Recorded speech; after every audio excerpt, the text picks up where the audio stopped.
Bonsoir mes amis. Eh bien, je suis heureux d'être de nouveau ici ce soir. Et la raison pour laquelle j'étais en retard, c'est que oui, comme Frère Neville l'a dit, j'étais en retard. Mais ce qui a causé cela, c'est que l'autre jour à l'église, j'ai dit, vous savez, eh bien, je vais simplement essayer d'éviter les appels et tout. Je ne peux pas faire ça. Donc, je viens de quitter l'hôpital, quelques hôpitaux de Louisville, il y a quelques minutes. Des urgences. Donc, c'est pour cette raison que je suis arrivé un peu en retard. Je suis arrivé juste à temps pour être ici. Alors, et puis ma femme m'avait, je crois, appelé pour m'en parler. Je crois que Sir Ruddle allait être ici ce soir. Elle aussi, elle était malade. Alors, ça me fait vraiment de la peine d'apprendre ça. Et j'ai quitté mon cousin à Louisville. Je viens de le conduire à Christ. C'est une bonne chose. Et c'était une maladie horrible. C'est la maladie de Hodgkin. Et il pouvait mourir d'un moment à l'autre. Je crois que le Seigneur l'a guéri pendant la nuit. Il en est de même pour le petit-fils de frère Jim Winesheart, qui est alité là-bas avec la même chose, à l'hôpital des vétérans. Et la maladie de Hodgkin qui se développe autour du cœur et de la cage thoracique. Alors vous savez un peu ce que ça veut dire. Ils ne peuvent rien faire à ce sujet, mais ils savent que leur seul espoir, c'est Dieu. Je devrais vraiment aller à Milltown ce soir. Basti Rogers, vous vous en souvenez, il fréquente notre assemblée. Beaucoup d'entre vous connaissent frère Rogers. Il est dans un état grave. Toute la journée, il a demandé que j'aille le voir. Et la petite Georgie Carter, là-bas, a découvert. Elle a été guérie il y a environ 12 ou 14 ans. Elle était restée couchée sur un lit pendant 9 ans et 8 mois. Elle ne s'était jamais levée de ce lit. Et là-bas, une fois, j'avais prié pour elle quelquefois. Un soir, je suis sorti et j'étais quelque part en train de prier. Et le Seigneur est descendu. Une petite lumière qui brillait à travers un buisson de cornouiller. Il a dit, va du côté de chez Carter pour la guérison de Georgie. Elle sera guérie. Vous connaissez tous ce cas, n'est-ce pas? Pendant toutes ces années, elle n'a même pas été alitée, elle n'a même pas eu un mauvais rhume, je suppose, depuis ce jour-là. Et on a découvert qu'elle se meurt maintenant d'un cancer du sein. Et elle a appelé. Elle a entendu dire que j'étais revenu. Ils ont dit qu'elle avait abandonné. Elle s'est levée du lit pour accepter sa guérison. Alors, il faut absolument que je la voie. Demain, c'est ma dernière journée ici. Je dois partir. Et là, il y a des piles d'appels, à peu près comme ça. Alors, on ne sait pas quoi faire. On doit simplement faire de son mieux. Mais la chose principale, comme le frère l'a dit, la chose principale à faire, c'est qu'il faut tout abandonner pour avoir sa communion avec Jésus-Christ. Tout abandonner, parce que, après tout, on se met à s'observer les uns les autres. Et là, on s'éloigne de Christ, voyez-vous. Je préférerais passer beaucoup de temps à communier avec lui, afin de pouvoir aider les autres. Pas vrai?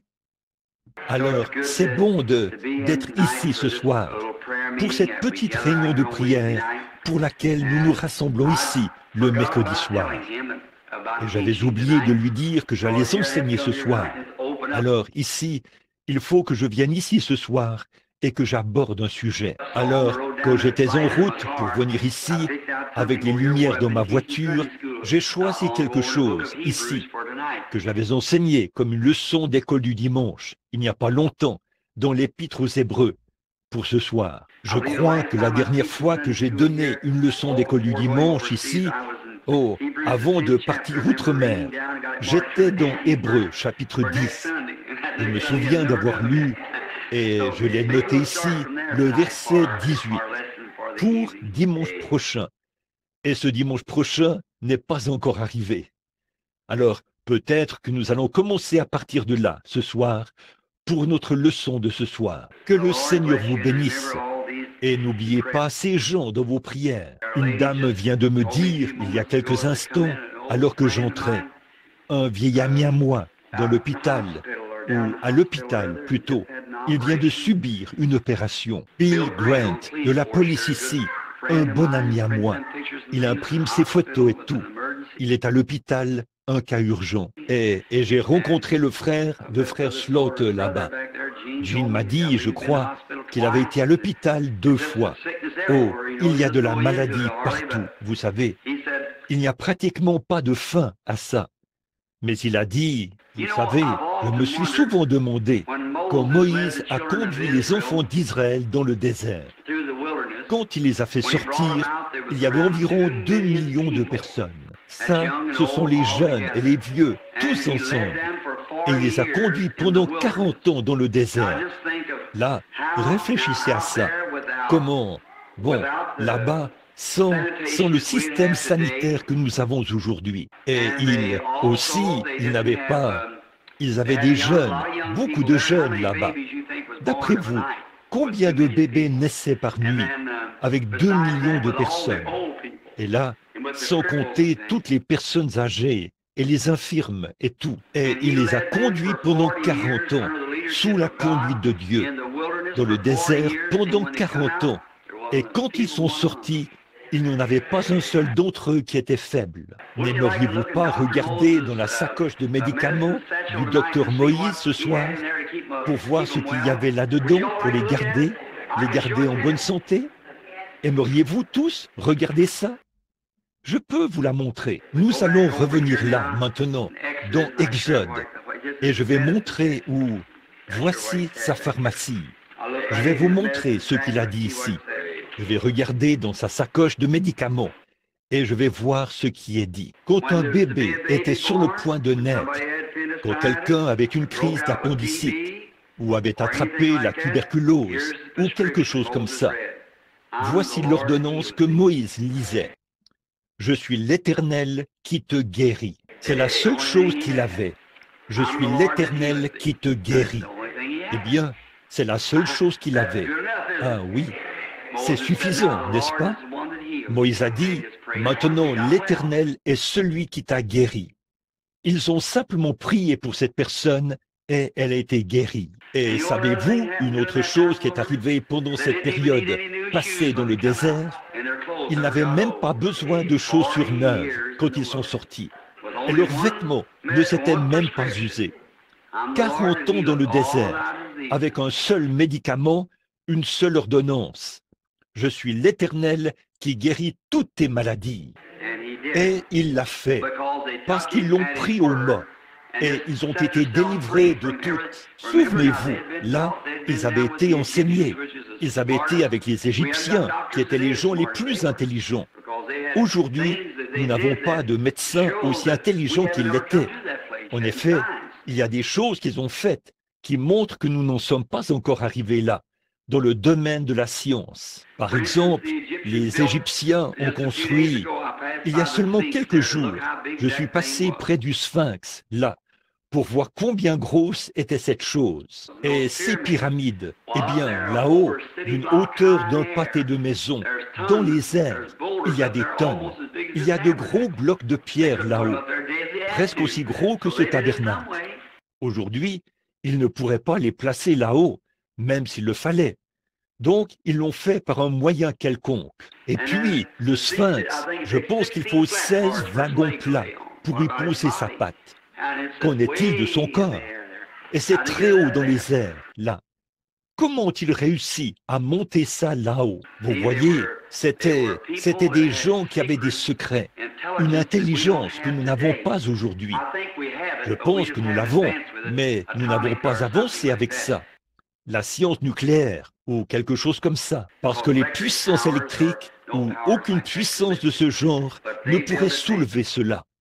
Mais à cette époque-là, ils l'ont construit. Et cette pyramide, la grande pyramide qui se trouve là, géographiquement, elle est placée si parfaitement au centre de la Terre que peu importe la position du Soleil, il n'y a jamais d'ombre portée autour de cela.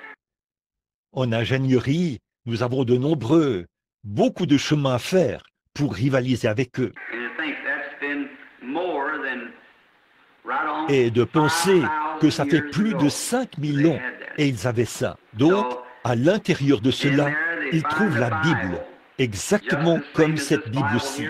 écrites là, à l'intérieur, selon leur mesure et ainsi de suite. On mesure l'Évangile et l'Écriture exactement comme nous l'avons ici. Enoch l'a placé là, des années et des années avant le déluge antédiluvien. Et là, Dieu a écrit 3 Bibles. Avec Dieu, tout va par 3. Il a écrit 3 Bibles. Il a eu 3 venues de Christ. Il y a 3 dispensations de la grâce. Il y a 3 personnes dans la divinité. 3 manifestations de la seule personne dans la divinité, plutôt. Et toutes ces choses, voyez, maintenant, comme Jésus est venu la première fois, il est venu une fois, n'est-ce pas? Il est venu racheter son épouse. Il vient la deuxième fois pour recevoir son épouse, la prendre, la rencontrer dans les airs.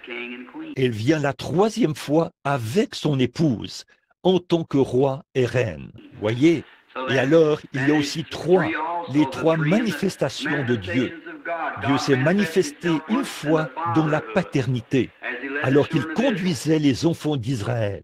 La fois suivante où Dieu s'est manifesté, c'était dans la filiation, le Seigneur Jésus-Christ. La troisième fois où Dieu s'est manifesté, c'est avec nous maintenant, le Saint-Esprit. Vous voyez, 3 manifestations. Tout est par 3. Maintenant, abordons notre leçon. Combien aiment lire la Bible et simplement, oh, j'aime vraiment cela. Dieu voulant, quand je reviendrai, je vais sortir pour me reposer un peu maintenant, pendant une semaine ou 2. Donc, quand je reviendrai, Dieu voulant, je veux faire des réunions de réveil ici au tabernacle. Simplement des réunions de réveil d'enseignement. Et nous allons prendre quelque part dans la Bible et traiter à fond notre... Souvenez-vous, combien de vieux de la vieille, ici, se souviennent de l'époque où nous prenions, par exemple, le livre de l'Exode, et nous prenions cela pendant peut-être des mois et des mois, sans jamais quitter l'Exode. Une fois, je suis entré dans Job, et je n'en suis jamais sorti, en quelque sorte. Vous en souvenez-vous? Une dame m'avait écrit une lettre. Elle disait, « Frère Branham, est-ce qu'un jour vous ferez descendre Job du tas de cendres ?» Je suis resté sur ce sujet-là. Le pauvre Job, assis là-bas sur le tas de cendres. Vous savez, tous ses amis l'avaient abandonné. Il était couvert d'ulcères et tout. J'avais tellement pitié de ce vieil homme que je... Et là, par la suite, le Seigneur l'a béni, parce qu'il avait vécu de son mieux sous l'Holocauste. C'est tout ce qu'il connaissait. Et il, pour confesser ses péchés, et il est allé chercher ses enfants, et il a offert un sacrifice. Il a dit, il se peut qu'ils aient péché en secret, et ils ne le savent pas. Il était un vrai père, et Dieu lui a rendu tous ses enfants à la fin. Le saviez-vous? Dites, je veux vous demander quelque chose là. Vous rappelez-vous encore comment il lui a redonné ses enfants? Maintenant, souvenez-vous, il lui a donné le double. Au départ, il avait tant de milliers de bœufs. Quand ils ont tous été enlevés, il a doublé le nombre de ses bœufs. Quand les brebis, il a doublé ses brebis. Mais souvenez-vous, il avait, je crois que c'était 7 ou 12. Je ne me rappelle plus maintenant le nombre, fils et filles. Mais il avait le même nombre de fils et de filles. Dieu les lui a donnés. Pas vrai? Vous voyez, il a doublé toute sa portion de biens ici sur terre. Bon, mais ses fils et ses filles, ils ont tous été tués. Mais il lui a donné le même nombre de fils et de filles. L'aviez-vous déjà remarqué? Avez-vous déjà pensé à ça? Vous vous souvenez que nous avons enseigné ça? Voyez, où étaient ses fils et ses filles? Dans la gloire, il l'attendait. Voyez, il les lui a donnés, chacun d'eux. Vous voyez, pas un seul d'entre eux n'a été perdu. Voyez, le même nombre de fils et de filles qu'il avait spécifié au départ, il a spécifié le même nombre à la fin. Mais il a doublé sa portion de brebis et de bœufs, et ainsi de suite, comme ça. Mais ses fils et ses filles étaient tous sauvés. Ils attendaient dans la gloire que Job vienne vers eux. Oh là là, ça vaut la peine, n'est-ce pas? Très bien. L'Épître aux Hébreux. Paul, à mon avis, Paul qui parle aux Hébreux, il présente la différence entre la loi et la grâce. Et nous avions, peut-être que nous lirons quelques versets, les premiers versets du chapitre 10. Ensuite, nous allons commencer au verset 19. Je pense que nous voyons un peu la loi qui possède une ombre des biens à venir et non l'exacte représentation des choses ne peut jamais, par les mêmes sacrifices qu'on offre par perpétuellement chaque année, amener l'assistant à la perfection. Maintenant, je pense que pour bien comprendre cette première partie, Paul essaie de leur dire que les anciennes lois étaient une ombre des choses nouvelles à venir. Or, une ombre, c'est quelque chose, si vous alliez vers le mur, ou de ce côté-ci, à contre-jour, vous constateriez que votre ombre vous précède. Si vous vous dirigiez vers le coucher du soleil, votre ombre serait derrière vous. Maintenant, remarquez, toute la loi qui possède une ombre des choses à venir. Vous voyez, ce n'est qu'une ombre. Or, sous l'ancienne dispensation, Paul essaye de dire que le fait qu'ils étaient circoncis, les mâles, dans la chair, c'était un type de la circoncision dans le cœur, du Saint-Esprit de ce jour-ci. Combien ils observaient les commandements à cette époque-là, qui étaient écrits sur des tables de pierre. Dans les derniers jours, Dieu a dit qu'il les écrirait sur les tables de chair de notre cœur. Or, le seul moyen à cette époque-là, ils savaient que c'était mal de « tu ne déroberas point ». Il fallait qu'ils le voient dans les commandements. Et la loi a été ajoutée pour apporter la réconciliation. En effet, s'il n'y a pas de loi, eh bien, s'il n'y a pas de loi, il n'y a pas de péché. En effet, si ce n'est pas mal, s'il n'y a pas de loi dans cette ville qui dit que vous ne pouvez pas griller un feu rouge, que vous ne pouvez pas faire ceci, eh bien, si vous grillez un feu rouge, vous n'avez pas mal agi, parce qu'il n'y a aucune loi qui dit cela. Donc, la loi a produit la colère, ou a mis en lumière le péché. Vous voyez, ils faisaient toutes ces choses avant la loi, et ce n'était pas des péchés, parce qu'il n'y avait aucune loi qui déclarait que c'était des péchés. Mais quand la loi est entrée en vigueur, la loi est ajoutée jusqu'à ce que la perfection arrive. Or, l'homme a toujours essayé de trouver quelque chose pour se sauver lui-même. Il fait encore la même chose aujourd'hui. Il n'a pas manqué de le faire. En Inde, la semaine dernière, il y a des gens qui sont venus, qui étaient complètement aveugles, en ayant regardé le soleil, pour essayer de trouver la paix de l'âme. Certains d'entre eux, dont les ongles ont poussé du dos de leurs mains, comme ça, pour essayer de trouver la paix de l'âme. Ils disent qu'ils n'ont jamais baissé leurs mains, qu'ils l'ont gardée levée pendant 40 ans, pour essayer de trouver la paix. D'autres avaient presque les pieds complètement brûlés, parce qu'ils avaient marché sur des charbons ardents, pour essayer de trouver la paix, pour apaiser leur Dieu. Ils s'étendent sur du verre, et ce ne sont que de vieilles bouteilles brisées et tout. Ils s'étendent sur des planches à clous et tout ça, pour essayer de trouver la paix. Et il n'y a pas de paix pour eux, parce que tout ça, c'est de l'idolâtrie. Et nous, ici, en Amérique, nous ne voulons pas traverser la rue à pied pour trouver la paix de l'âme, le vrai, le véritable Dieu vivant. C'est vrai, mais toutes ces choses, ces idées païennes de l'homme, à l'époque où Dieu a envoyé la loi, elle est ajoutée pour nous montrer que ces choses étaient un péché. Mais là, cette loi ne pouvait pas ôter le péché, elle ne faisait qu'amplifier le péché. Voyez, en effet, s'il n'y a pas de loi qui dit que vous ne pouvez pas faire ceci, eh bien, ce n'est pas. Si vous commettez ou transgressez cela, vous ne pouvez pas transgresser cela parce qu'il n'y a pas de loi à transgresser. Mais quand la loi entre en vigueur, alors le péché est manifesté. Alors ils disaient, tu ne déroberas point, tu ne commettras point d'adultère, tu ne porteras point de faux témoignages. Toutes ces choses, il les faisait avant, mais elles ne pouvaient pas être considérées comme un péché, parce qu'il n'y avait pas de loi contre ça. Mais ensuite, quand la loi est venue, elle a fait prendre conscience à l'homme qu'il ne peut pas dérober, qu'il ne peut pas mentir et qu'il commettre d'adultère. Et tous les commandements ne font qu'amplifier.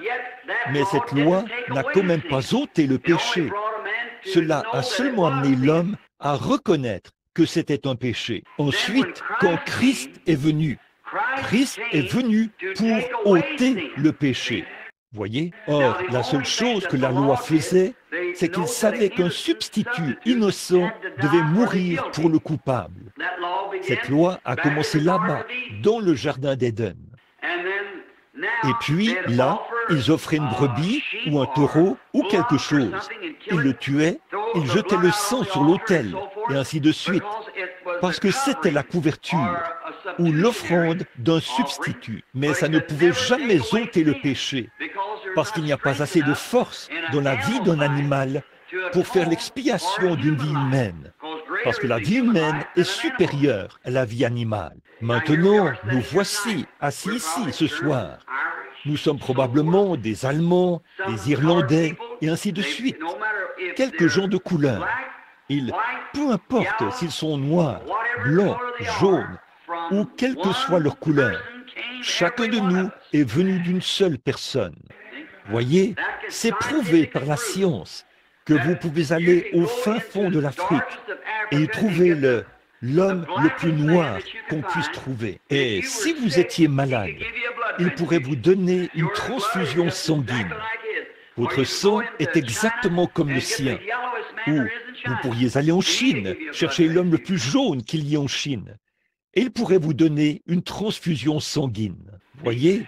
Ou l'homme le plus brun qu'il y ait en Inde pourrait vous donner une transfusion sanguine. Dieu, par un seul sang, a fait toutes les nations, tous les peuples. Mais il n'y a pas de comparaison possible entre un seul animal au monde et le sang humain. Voyez? Le sang animal, chaque sang est différent. Mais le sang humain est le même. Eh bien, si cela ne dément pas l'idée de certaines de ces personnes qui parlent et qui enseignent à l'école ici, que nous avons évolué à partir de la vie animale. Si c'est le cas, alors l'animal pourrait donner une transfusion sanguine à l'être humain. Mais le sang, la vie humaine, c'est la même chose. Mais la vie animale, certains d'entre eux sont comme un serpent. Il est à sang froid. Un poisson, il est à sang froid. Mais bon, l'ours, le wapiti, ou le chien, ou le cheval, ils ont un sang différent. Ni l'un, ni l'autre, aucun d'eux ne pourrait donner une transfusion sanguine à l'autre, parce qu'ils sont tous différents. Mais l'être humain, c'est pareil. Alors, par l'offrande de sang animal, c'était seulement un substitut sous la loi, jusqu'à la venue de Jésus, qui n'était né d'aucun homme. Aucun homme sur cette terre n'était son père. Il avait une mère, et sa mère était une vierge, la Vierge Marie, une jeune fille d'environ 18 ans. Et le Saint-Esprit l'a couverte de son ombre, étant Dieu le Père lui-même, et il a créé. Celui-là même qui a créé le monde par la parole. Il a simplement parlé. Vous savez, dimanche, nous avons abordé cela. Quand Dieu parle, il doit en être ainsi. Il n'y a absolument aucun moyen d'y échapper. Dieu dit qu'il y est, et il doit en être ainsi. Rien. La parole elle-même. Et la parole était une pensée. Dieu, avant, une parole est l'expression d'une pensée. Dieu l'a pensée dans son esprit et l'a créée par la parole. Et nous avons la foi dans notre cœur, la foi de Dieu dans notre cœur. Et nous pouvons voir cela clairement. Cela devient une foi. Et ensuite, nous prononçons la chose et elle commence à exister. La même chose, parce que la pensée de Christ est dans l'homme. C'est ce qui produit les guérisons et tout. Quand vous recevez cette révélation parfaite, c'est ce que vous faites. Alors, vous savez comment marcher. C'est ça, parce que ça, c'est la marche chrétienne. Bon, Mais le sang des animaux n'ôtait pas le péché. Alors, quand Jésus est venu, étant Dieu lui-même manifesté en chair, son sang ne venait pas du sang d'un autre homme. Chacun de nous, chaque prophète, chaque grand homme, c'était du sang humain. Mais cet homme avait du sang divin. Dieu lui-même a créé la cellule sanguine. Et la personne, vous venez d'une seule cellule sanguine. Si jamais vous regardez ça avec une lentille, je l'ai fait il y a quelques semaines. Et la reproduction des animaux, de sorte que vous, ou du bétail, il y a des dizaines de milliers de germes là-dedans. Et ces germes de petites cellules sanguines se joignent. Et dans ça, dans l'être humain ordinaire. Mais dans ce cas-là, Dieu lui-même a créé cette cellule sanguine, sans aucune intervention humaine. Et de là est sorti son propre Fils, Jésus-Christ, en qui Dieu lui-même a habité, faisant de lui Emmanuel sur la terre. Voilà le tableau. C'est ce que vous devez croire pour être sauvé.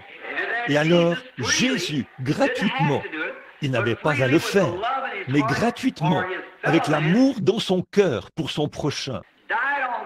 Il est mort au calvaire et a versé ce sang avec les péchés du monde sur lui. Il a porté nos péchés au calvaire sur lui-même. Or, il ne s'agit pas de ce que je peux faire. La question n'est pas de savoir si je suis bon ou pas. La question est de savoir si lui, il était bon. Je ne pourrai jamais être assez bon pour y arriver. Vous ne pourrez pas être assez bon pour y arriver.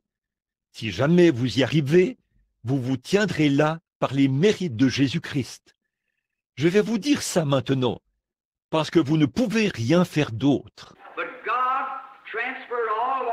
Mais Dieu a transféré tous nos péchés sur lui, et il est mort.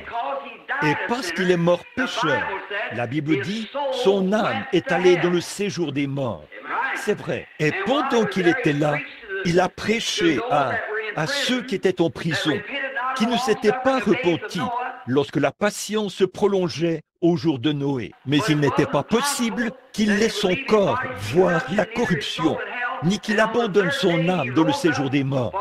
Et le troisième jour, il est ressuscité pour notre justification. Cela nous montre que, comme nous confessons la foi que nous avons en lui, et que nous sommes nés de nouveau de l'Esprit, qu'aussi sûr qu'il est sorti de la tombe, nous ressusciterons aussi à sa seconde venue.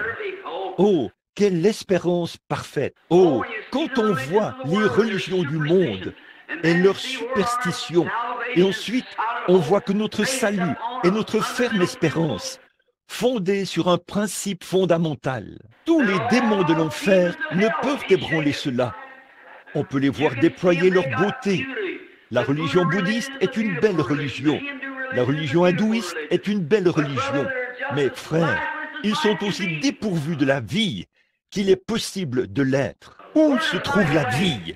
La vie se trouve dans le sang. Le sang, c'est la vie. Et c'est le seul homme qui pouvait verser le sang qu'il faut, parce qu'il était le sang de Dieu lui-même. Et il a versé le sang qui nous a rachetés, vous et moi. Donc, notre salut repose en Jésus-Christ, en ce qu'il a fait pour nous au calvaire. Peu importe le niveau de notre bassesse, combien nous devenons immoraux, combien nous devenons corrompus, quand nous regardons au calvaire avec un cœur sincère et que nous confessons nos péchés là-bas, au calvaire, ça règle la question. C'est vrai. Dès que votre confession sort de vos lèvres, Dieu est dans l'obligation de vous répondre. C'est vrai. Oh, quand j'y pense. Oh, ce n'est pas étonnant que Paul ait dit, l'autre jour, j'étais là, dans la pièce où on lui a coupé la tête et qu'on l'a jeté dans un caniveau. Je me suis dit, juste avant, il a dit, ô mort, où est ton aiguillon? Tombe, où est ta victoire? Mais grâce soit rendue à Dieu, qui nous donne la victoire par notre Seigneur Jésus-Christ. Voyez, ça repose simplement. Oh, c'est de ça que j'aime parler. Écoutez, quelques-uns des jeunes, vous êtes peut-être jeunes, et cela peut être fragile, au point que vous ne le remarquez pas vraiment. Mais attendez encore un peu, jusqu'à ce que vous soyez étendus là, à l'hôpital et que le médecin dise qu'il ne vous reste plus que 2 jours à vivre ou 2 heures. Attendez juste un peu, jusqu'à ce que le cœur commence à manquer ce battement et que vous sentiez que cela aura raison de vous. Ô frère, alors vous chercherez de toutes vos forces. Que représentera votre vie alors? C'est terminé. Attendez que les cheveux commencent à grisonner sur votre tête et que vous vous rendiez compte que vous faites face à une éternité sans fin là-bas et que cette âme qui vit maintenant à l'intérieur de vous se détache comme une dent qu'on arrache, qui est tirée de vous comme ça pour aller quelque part et vous ne savez pas où vous allez. Vous feriez mieux d'y réfléchir maintenant et de régler la question maintenant. En effet, il se peut que vous partiez rapidement, comme ça, sans même avoir la possibilité de vous repentir.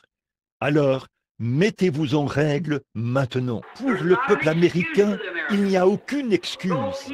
Ces païens là-bas, en Afrique du Sud et en Inde, très loin là-bas, ils se lèveront au jugement et condamneront cette génération parce que nous avons la lumière et l'évangile et les églises et les bénédictions et tout ici. Et nous refusons d'accepter cela. C'est là que réside le problème, mon ami. Maintenant, je le dis abruptement, parce que c'est pour votre bien, vous voyez, parce que vous devez faire cela. Maintenant, la loi qui possède une ombre. Oh, quand je pense à ça, la loi qui possède une ombre des biens à venir. Regardez ce que la loi a offert. Prenez le chapitre suivant, le chapitre 11 d'Hébreux. Regardez ce que Daniel a fait sous la loi. Regardez ce qu'Enoch a fait sous la loi. Regardez ce que Moïse a fait sous la loi. Alors, s'il ne vivait que dans l'ombre de l'expiation, qu'est-ce que l'Église chrétienne devrait faire aujourd'hui avec la réalité de la résurrection du Seigneur Jésus-Christ? Où sommes-nous ce soir, mes amis? Je vous le dis, cela devrait amener chaque chrétien à resserrer son armure. Là, le livre dit, revêtez-vous de l'armure complète de Dieu. Assurez-vous d'apporter la cuirasse, le casque, le bouclier et toutes ces choses. Paul a comparé cela à un soldat qui part au combat. Et quand l'ennemi arrive avec ses ruses, levez votre bouclier et allez à sa rencontre. Maintenant, si la loi a pu produire cela, qu'est-ce que la réalité du sang de Jésus-Christ devrait produire? Quand une lettre morte fait ça, qu'est-ce que la force de la résurrection, la puissance et l'esprit du Seigneur Jésus-Christ devraient produire? Maintenant, nous devrions venir à l'Église avec le plus grand respect. Nous devrions entrer dans l'Église comme de vrais saints de Dieu. Nous devrions avancer, prendre notre position et garder notre pensée fixée sur Christ. Nous devrions abandonner tout ce qui est du monde, comme ça. Et si vous êtes vraiment né de nouveau, ceci peut être un peu tranchant là, mais vous savez qu'ici, c'est la maison de correction. Si vous êtes vraiment né de l'Esprit de Dieu, c'est là que se trouve votre cœur. De toute façon, c'est ce que vos pensées sont ancrées là-bas. Voyez, si jamais vous êtes, Jésus a dit, celui qui écoute mes paroles et qui croit à celui qui m'a envoyé a la vie éternelle. Celui qui écoute mes paroles et qui croit. Bon, si vous croyez correctement, si vous le confessez simplement du bout des lèvres, ça ne sert pas à grand-chose. Mais dans votre cœur, si vous croyez que Jésus est le Fils de Dieu, vous ne pouvez pas vivre la même vie que vous avez vécue auparavant. Vous ne le pouvez pas si jamais vous voyez réellement le calvaire. Mais si vous ne faites qu'avancer au hasard, vous ne vous faites que des illusions, c'est tout. Mais quand vous voyez vraiment ce que Jésus était, oh là là, comme j'aimerais prêcher la divinité suprême de Jésus-Christ. Si jamais vous pouviez prendre conscience de qui il était et de ce qu'il a fait pour vous, hommes et femmes, vos cœurs se fondraient au-dedans de vous et vous seriez prêts à vous débarrasser des saletés afin de vivre pour lui. Oh, comme c'est merveilleux! et quelle personne il était. Si vous prenez conscience que Dieu lui-même s'abaisse, qu'il se dévoile, qu'il descend, jusqu'à ce qu'il puisse entrer dans votre cœur, quand Dieu le Père, sous la forme d'une grande nuée, s'est placé au-dessus des enfants d'Israël, et quand il s'est installé sur la montagne ce matin-là pour écrire la loi, eh bien, même si un animal touchait la montagne, il devait être percé d'un dard. Ce n'est que par la sanctification qu'il a fait monter Moïse. Il a placé Aaron tout en bas, au bas de la colline, pour surveiller et monter la garde, afin que rien... Et quand cette colonne de feu s'est posée sur cette montagne, les éclairs ont surgi et le tonnerre a grondé. L'obscurité s'est installée. Quand Jéhovah Dieu, le Créateur de toute l'éternité, s'est installé au sommet d'une montagne qu'il avait créée lui-même. L'épaisseur des nuages, les éclairs qui surgissent, la terre qui tremble, au point que ces Israélites qui étaient là-bas dans le camp, avec un sacrifice sanglant autour d'eux, ont dit que Moïse parle et non Dieu, de peur que nous ne mourions. Pensez-y, ce même grand être tout-puissant s'est humilié et s'est dévoilé. Et il est entré dans un corps de chair que n'importe quel homme pouvait toucher avec ses mains. Qu'est-ce qu'il fait? Il revendique son chemin, essayant d'entrer dans l'homme. Puis, après, il est allé offrir son propre sang, alors qu'aucun autre sang ne pouvait faire l'affaire. Ce n'est pas étonnant qu'il ait été le prix inestimable venant du ciel.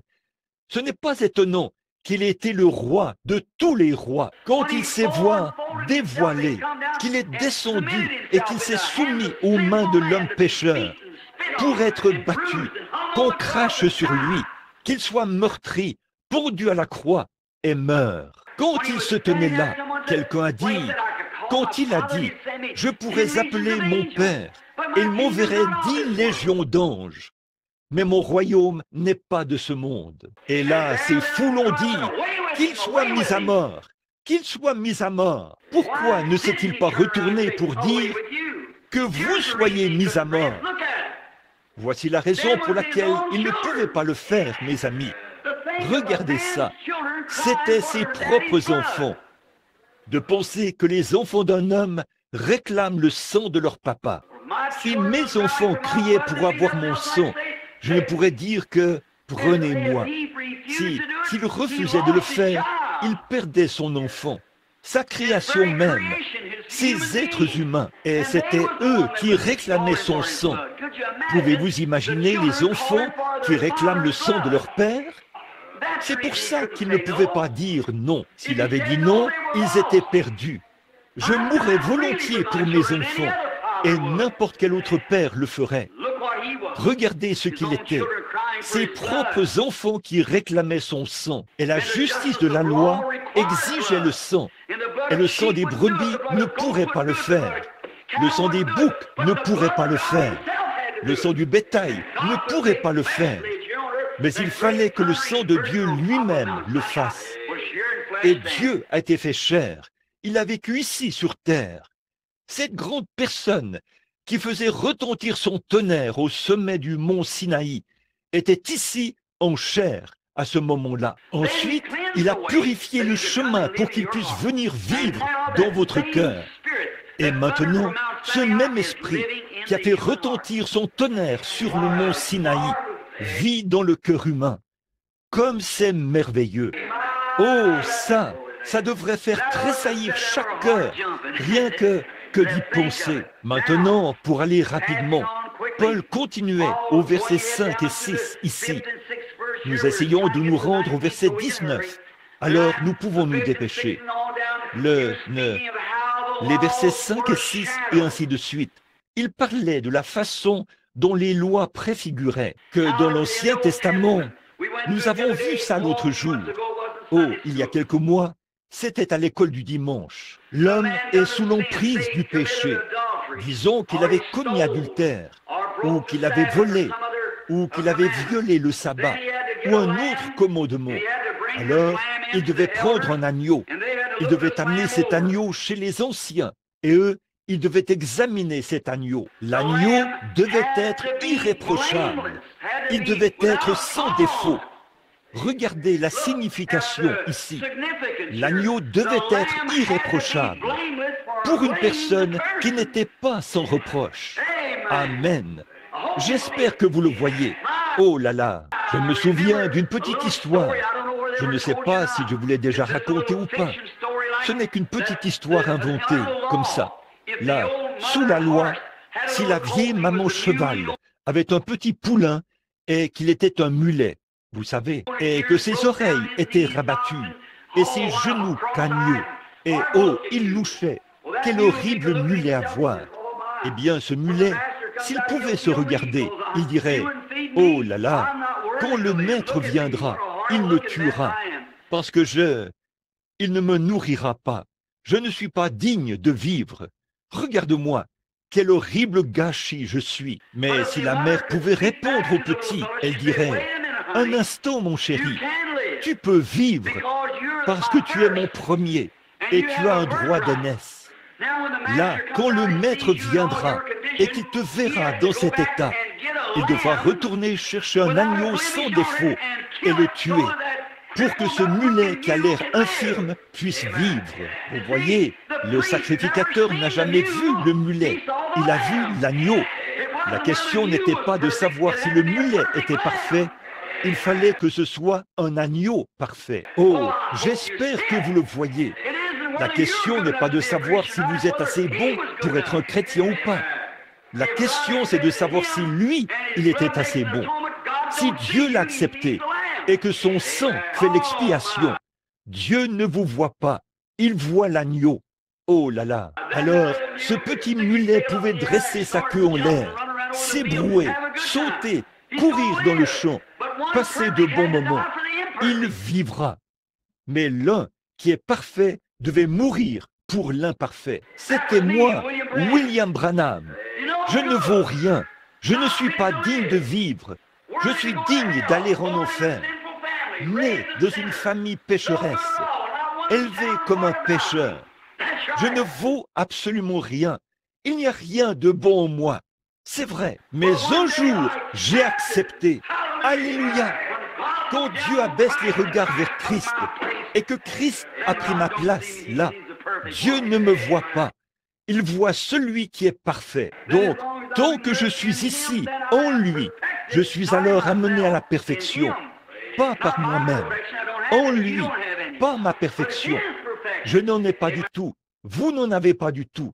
Mais c'est sa perfection. Par conséquent, Jésus ne s'est pas trompé quand il a dit « Soyez donc parfaits, comme votre Père Céleste est parfait. » Et comment un être humain pourrait-il être parfait? Il pourrait être parfait par sa foi parfaite, en se reposant en lui et dire « Il a payé le prix pour moi. Jésus a tout payé et je lui dois tout. » Le péché avait laissé une tache cramoisie. Il l'a lavée et rendue blanche comme neige. Oh, ça fait de nous tous des méthodistes qui poussent des cris, n'est-ce pas? Quand on y pense, je crois en cela. Je crois à une expérience à l'ancienne mode qui vous fait pousser des cris. Oui, monsieur, si les enfants reçoivent la bonne sorte de vitamines, ils se sentent toujours bien, vous savez. Vous savez ce que je veux dire. Nous avons besoin de vitamines spirituelles dans les églises aujourd'hui. Ne pensez-vous pas? Ça me rappelle un fermier, une fois.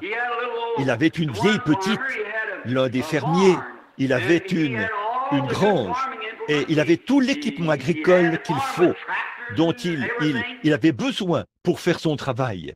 Des tracteurs et tout, mais il était trop paresseux pour cultiver sa terre. Alors il a simplement laissé les mauvaises herbes pousser sur sa terre. Et quand l'automne est arrivé, la seule chose à faire, c'était de couper les mauvaises herbes et les mettre dans la grange. Et il y avait un autre fermier. Il n'avait pas une grange aussi belle, mais c'était un homme intelligent et il était actif, il était assidu. Et il travaillait parce qu'il voulait nourrir son bétail.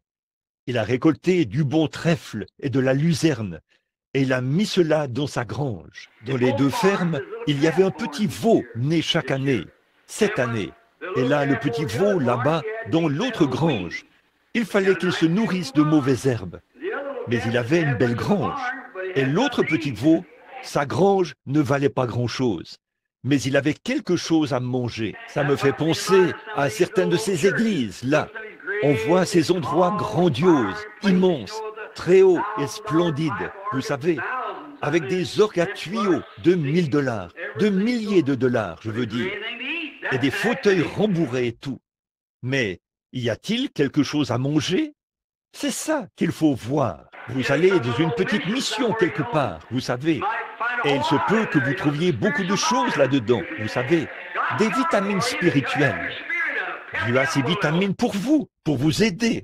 Remontez votre esprit, vous revigorez un peu. Ça, c'est la prédication de l'Évangile. Alléluia. Si cela ne revigore pas l'Église, il n'y a rien qui puisse le faire. La foi vient de ce qu'on entend, et ce qu'on entend vient de la parole. Quand j'apprends que Jésus est mort pour moi, je dis, ça règle la question. Gloire à Dieu. Je suis en sûreté maintenant, parce que je suis en lui. Il m'a accepté, c'est vrai, il m'a choisi. Il vous a choisi. Chacun de vous ici, qui êtes chrétien, Jésus vous a choisi. C'est à vous. Très bien. Il vous a reçu. Ce petit veau, l'un d'eux, s'était retourné. Il avait été dans cette grande et belle grange, avec des étagères de 14 carats, vous savez, et les stalles et tout. Quand il est sorti, le pauvre petit pouvait à peine marcher. Vous savez, il était tellement faible, après avoir mangé ces mauvaises herbes tout l'hiver. Alors l'autre, il sortit de la grange pour aller dans le champ, vous savez, et le vent chaud soufflait. Et le vent l'a presque fait tomber. Il était si faible. Et de l'autre côté, ce fermier a fait sortir son petit veau. Et, oh, il était tout gras et rondouillard, vous savez. Oh, il était en bonne forme. Quand il est arrivé à l'extérieur, il s'est mis à sauter en l'air, à caracoler, vous savez. Il avait une bonne et grande réunion pentecôtiste. Il sautait partout là-bas. Vous savez ce que ce petit veau a fait? Celui qui était dans la grande grange, qui avait toutes les belles choses, vous savez, il a regardé, il a jeté un coup d'œil à travers une fente et il a dit « Tss, tss, tss, tss, quel fanatisme! Quel fanatisme! Ce petit se sentait bien. Ce n'est pas étonnant qu'il puisse sauter. Il était bien engraissé. Il se sentait bien. C'est comme ça que ton homme reçoit vraiment ses vitamines spirituelles. La maison de Dieu, il va là-bas. Et son âme se nourrit de la parole de Dieu. Alors il sait où il en est. Toutes ces anciennes superstitions s'envolent. Et l'adoration du diable et tout le reste, ça disparaît quand on voit que Jésus-Christ est mort à ma place, qu'il a pris ma place là-bas au calvaire.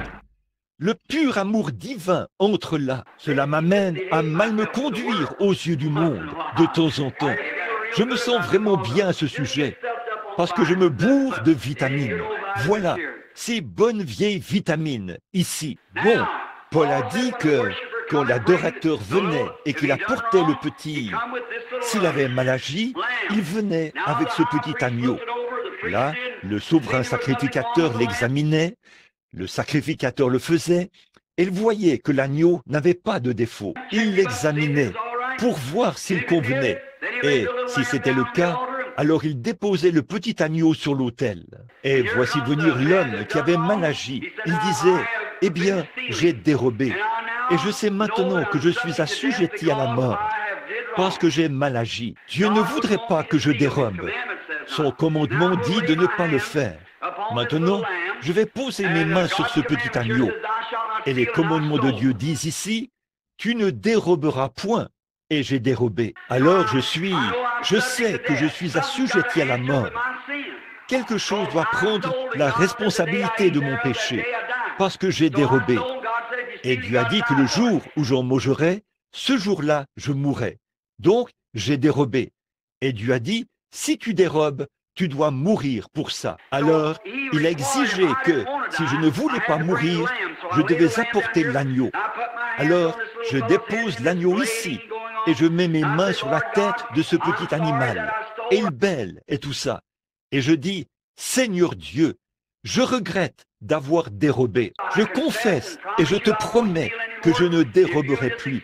Si tu m'acceptes maintenant, et pour mon sacrifice et pour ma mort, ce petit agneau mourra à ma place. Ensuite, il prenait une grosse faucille et la mettait sous sa petite gorge, et il la coupait comme ça.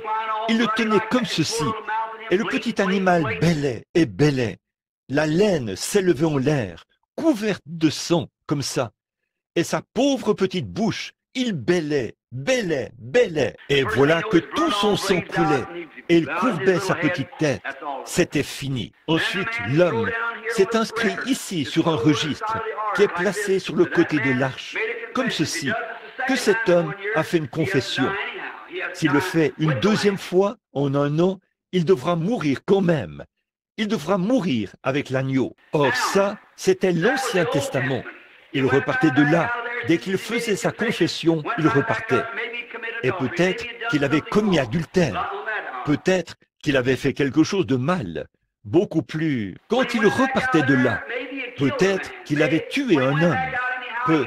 Quand il repartait, de toute façon, il repartait avec la même chose dans son cœur. Ce qu'il avait quand il était arrivé. Il n'y avait aucun changement en lui. Il avait seulement, par la loi, la lettre de la loi, satisfait à l'exigence. Or, ça ne pouvait pas faire, ne pouvait pas changer son cœur. Tout ce qu'il savait, c'est que c'était mal, parce qu'il l'avait lu dans la loi, et l'agneau était mort à sa place. Alors, quand Jésus est venu, vous voyez, le sang de Christ, voyez, quel genre de sang était celui qui coulait? Le sang d'un animal, la vie animale. Pour une vie humaine, elle ne peut tout simplement pas ôter le péché. C'est impossible. Alors, quand Jésus est venu, ce n'était pas seulement la vie humaine, mais c'était la vie même de Dieu lui-même. C'est ce qui était dans son sang. Eh bien, nous voyons que nous agissons mal. Oh, j'ai mal agi, j'ai péché, j'ai mené une mauvaise vie. J'ai mal agi. Maintenant, je viens à l'autel. Par la foi, je vois le sacrifice. Je pose mes mains sur la tête de Jésus. Je dis, Dieu bien-aimé, je sais que je suis un pécheur. Et le salaire du péché, c'est la mort. Et si j'agis mal, je dois mourir. Et si je meurs, si je ne peux pas entrer dans ta présence, je serai puni, en proie au tourment pour toujours. Donc, j'ai tort, Père, et je veux être en règle. Je ne veux pas mourir comme ça.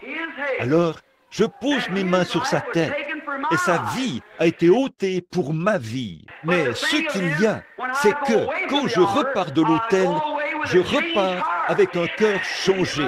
Voyez, le premier homme repartait sous la loi, sous le sang d'un animal. Ça ne pouvait pas changer son cœur, car il n'y a pas de comparaison possible entre une vie animale et une vie humaine. L'animal ne peut pas donner du sang à l'homme. Voyez, l'animal ne peut pas le faire, parce que sa vie est une vie différente. Et un animal a une vie, mais pas une âme. Un animal est un être vivant, mais pas une âme. Mais Dieu a mis une âme dans l'homme. Et donc, mon âme, l'âme, qu'est-ce que c'est? La nature de l'esprit. Et quand l'âme de Christ a été abandonnée, pas abandonnée dans le séjour des morts, mais a été enlevée par le sang, par son sang versé. Quand Dieu l'a emmené au calvaire, ça a mêlé son sang là-bas sur la croix. Et quand il s'est tenu là, tournant la tête d'un côté et de l'autre, la couronne autour de sa tête, comme ceci, avec des épines, le sang qui coule sur son visage, qui ruisselle sur ses boucles, sur ses épaules. Il crie dans des langues inconnues, « Mon Dieu, pourquoi m'as-tu abandonné ?» Voilà l'agneau, c'est lui, c'est l'être innocent qui est mort, pour que moi, l'indigne, ma vie soit rectifiée, afin que je puisse avoir droit à la vie. C'est l'indigne, indigne. Vous êtes l'indigne pour qui cet agneau est mort.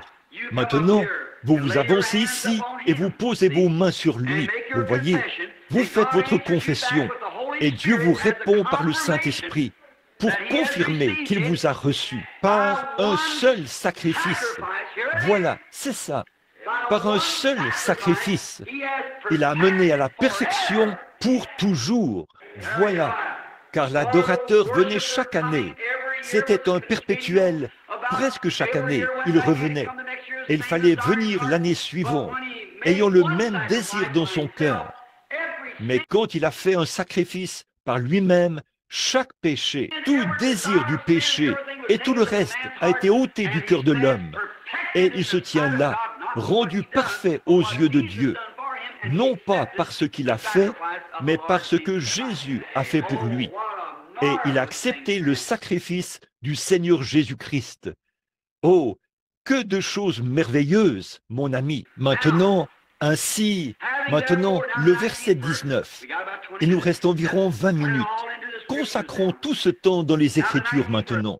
Bon, le verset 19. Ainsi, frères, nous avons la liberté d'entrer dans le lieu très saint grâce au sang du sacrifice de Jésus. Écoutez, voici, entrez maintenant dans le lieu très saint. Il y a un lieu saint, puis le lieu très saint. C'était appelé le Saint des Saints. Le souverain sacrificateur y entrait une fois par an. Et quand il le faisait, la première chose qu'il devait faire, c'était d'être lui-même aspergé. L'arche était là, derrière le rideau. Et le souverain sacrificateur devait être oint du parfum de la rose de Saron. Aucun autre parfum ne ferait l'affaire. Savez-vous que Jésus était appelé la rose de Saron? Une rose, qu'est-ce que c'est? D'où vient le parfum? De la rose. D'où Jésus était appelé le lys de la vallée. Pas vrai? Est-ce que quelqu'un sait d'où vient l'opium? D'un lys. L'opium provient du lys. Et à quoi sert l'opium? L'opium soulage la douleur. Quand les gens sont malades et qu'ils souffrent tellement qu'ils perdent la tête, qu'ils deviennent fous, alors on leur fait une piqûre d'opium et c'est réglé. Ils se calment. Ça, c'est dans le naturel. Jésus, dans le spirituel, est le lys de la vallée. Et quand vous en arrivez au point où vous ne pouvez plus vous supporter et que la vie ne signifie rien pour vous, Dieu a une piqûre d'opium pour vous, tirée du lys de la vallée, qui soulage tous vos problèmes. Ils sont tous partis. Vous n'avez pas besoin de vous enivrer en buvant du whisky pour soulager vos problèmes. Il reviendrait tout de suite.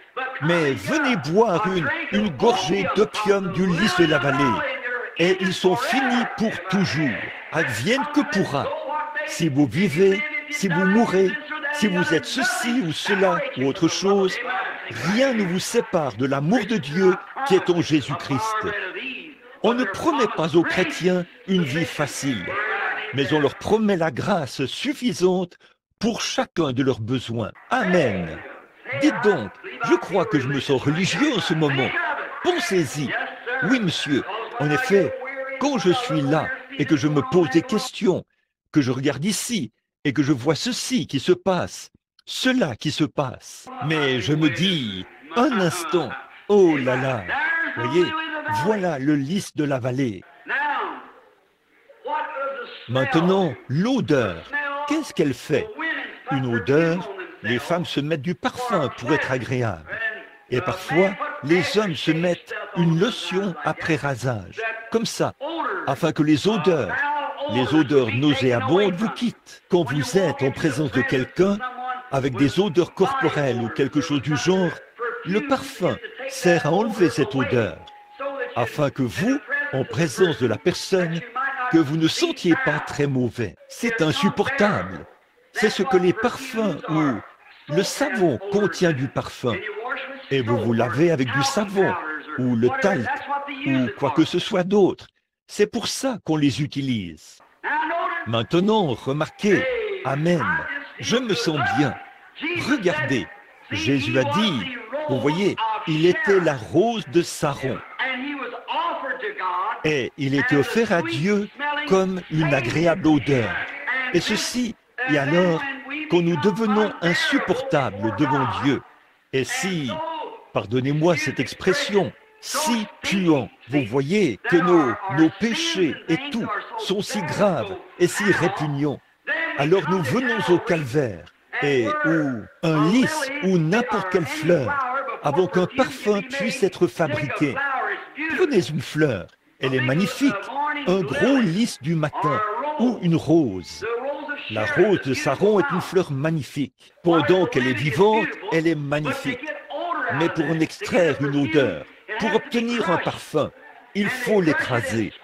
Et on l'écrase et on en extrait le parfum. Vous voyez, Christ, quand il était ici sur terre, il était magnifique. Il a guéri les malades. Il a ressuscité les morts. Sa vie, il n'y avait rien de comparable à cela. Il était magnifique.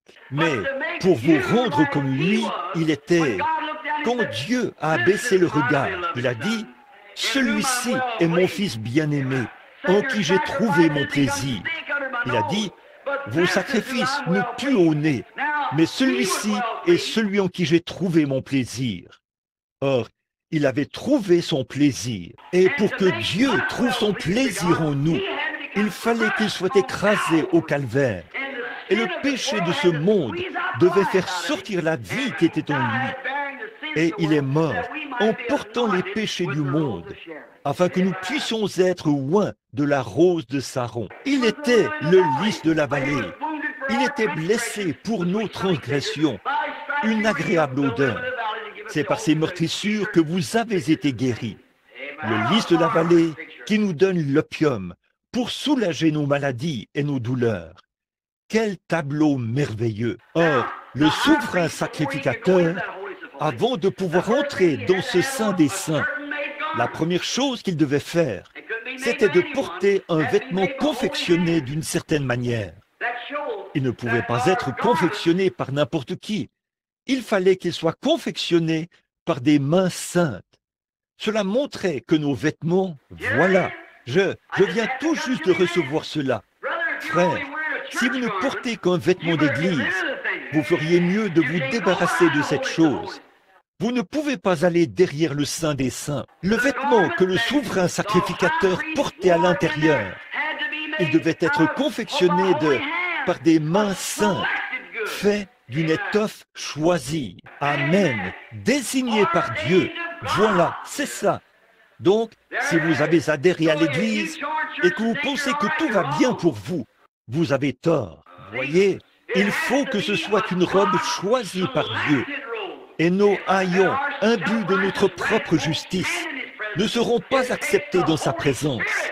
Il faut le Saint-Esprit, qui est la robe de Dieu qui habille le croyant, afin qu'il puisse aller derrière le Saint des Saints. Oh, c'est bon, j'aime ça. Ça, c'en était une nouvelle. Je n'en avais jamais avalé une comme ça auparavant.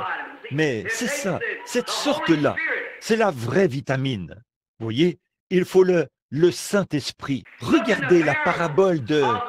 Il est allé au souper des noces, et tout le monde au souper des noces devait porter un certain vêtement.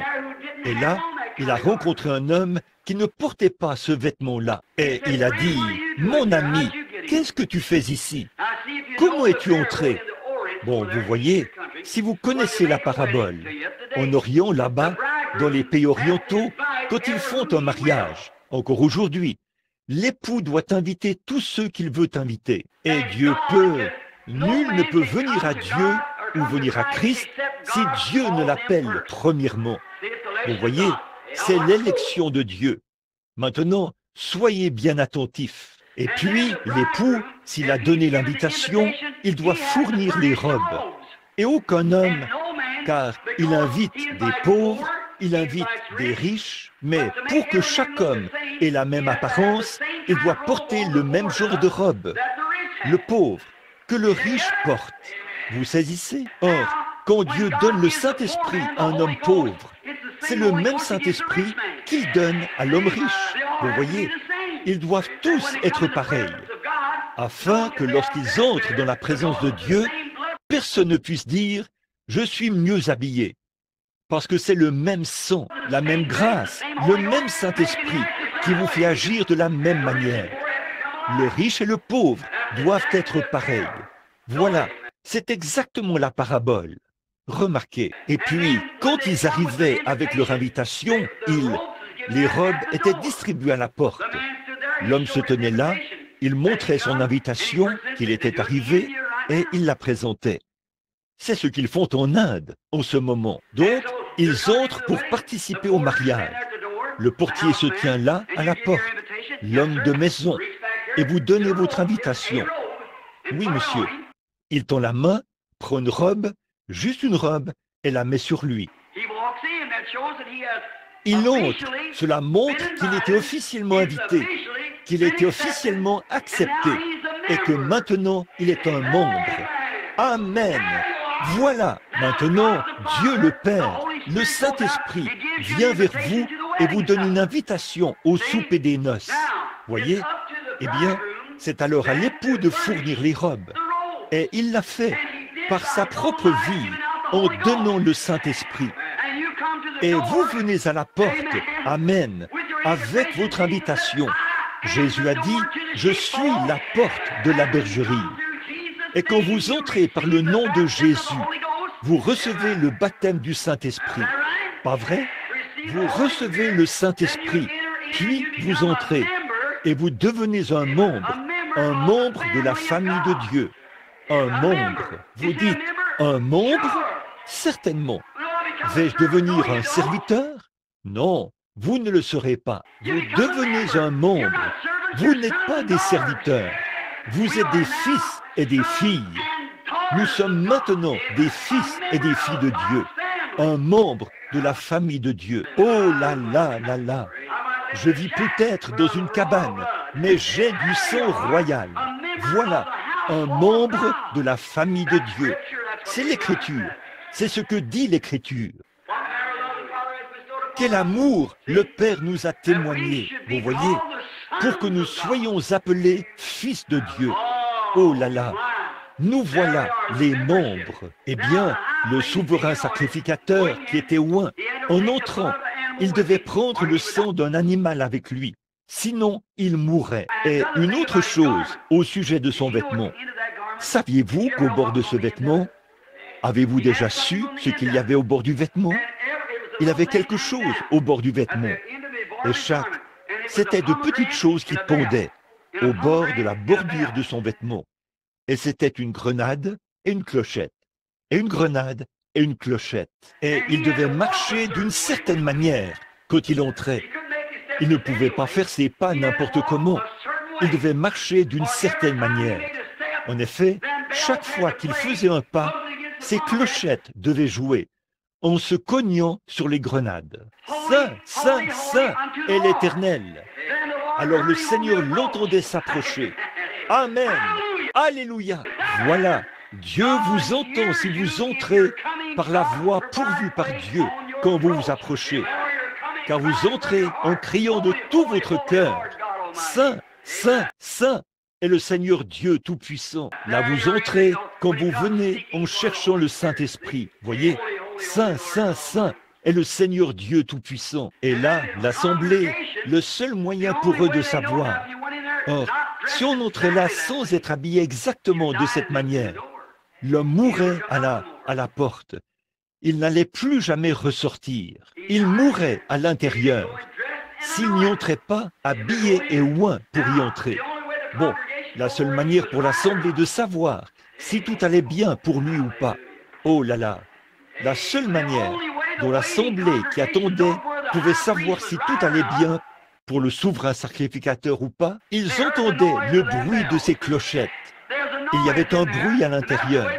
Et c'est comme ça qu'il savait si tout allait bien pour lui ou pas. Je me demande si la même chose fonctionne aujourd'hui. Si vous passez près d'une église et que tout est mort et silencieux, je ne sais pas. Mais il fait du bruit, vous savez. Il fait savoir aux gens que Dieu est toujours sur le trône. Dieu exauce les prières. Les gens ont encore le Saint-Esprit. Ils poussent vers Dieu des cris de louange. Ils glorifient Dieu. Ils font beaucoup de bruit. L'Assemblée dit, eh bien, il doit être par ici. Cet endroit est un endroit vivant. Quand nous entrons dans le sein des saints et que nous prétendons être chrétiens, il faut qu'il y ait du bruit. Je ne veux pas dire beaucoup d'absurdités. Je veux dire du vrai, du véritable bruit. C'est vrai. Maintenant, regardez bien ici.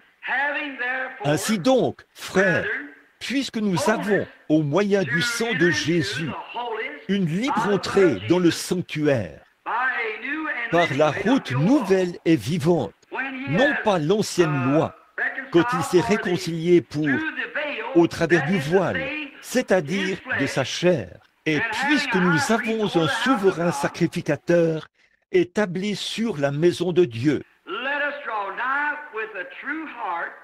approchons-nous avec un cœur sincère et dans la plénitude de la foi, les cœurs purifiés d'une mauvaise conscience et le corps lavé d'une eau pure.